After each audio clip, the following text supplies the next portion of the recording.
ma arvan, et kui me konkreetsest indiviidist lähtume näiteks minust, siis mõned asjad mulle meeldivad ja need on koledad. Need on ilusad ja need, mis mulle ei meeldi, need on koledad. Et minu vaatevinklist. Sa ei ütle, et see on maitse asi. Et osadel on maitset, teised lihtsalt seda pole. Mulle meeldib niimoodi öelda, sest ma arvan, et see on nii. Ei, no ma arvan, et see on nii ka, aga vaata osade asjade puhul on niimoodi, et need ei meeldi mitte kellegi.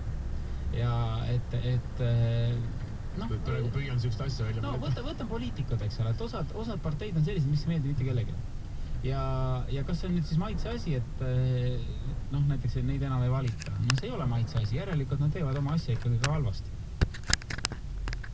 Et selles mõttes ma arvan, et ühest küljest on tõesti nii, et on kaks Vikerraadio ja Sky Plus näiteks, kes on praktiliselt väga sarnase kuulatavusega. Natuke jätta küll alla, eks selle peate veel poisid pingutama. Eks see püüa, jah. Just, aga seal on, siin võib olla maitse asi. Aga kui siin kõige madalamal kohal olev raadio, ütleme, kuulatavuse vahe on kõvasti üle 10 korra, siis siin on ikkagi midagi muud ka. Aga mida annaks teha?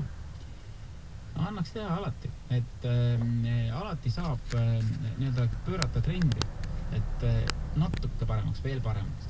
Aga muidugi teatud asjadel on nagu lagi ees, et seda mustika korjamisega rikkaks saada, siis see ei õnnestu. Sa võid ju korjata täna nagu 4 ämbrit, homme 6 ämbrit, aga ühel hetkel tuleb lumi maha ja mustikaid enam ei ole. Siin tuleb mängu ettenägemisvõime ja kogemus on. Et kes saab aru, et tuleb lumi maha ja mustikaid ei ole, aga palju ei saa. Kahjuks küll. Palju ei tule selle peale, et mis mõttes lumi? Ei, ta oli maas. Täna ei ole mustikud, mis toimub.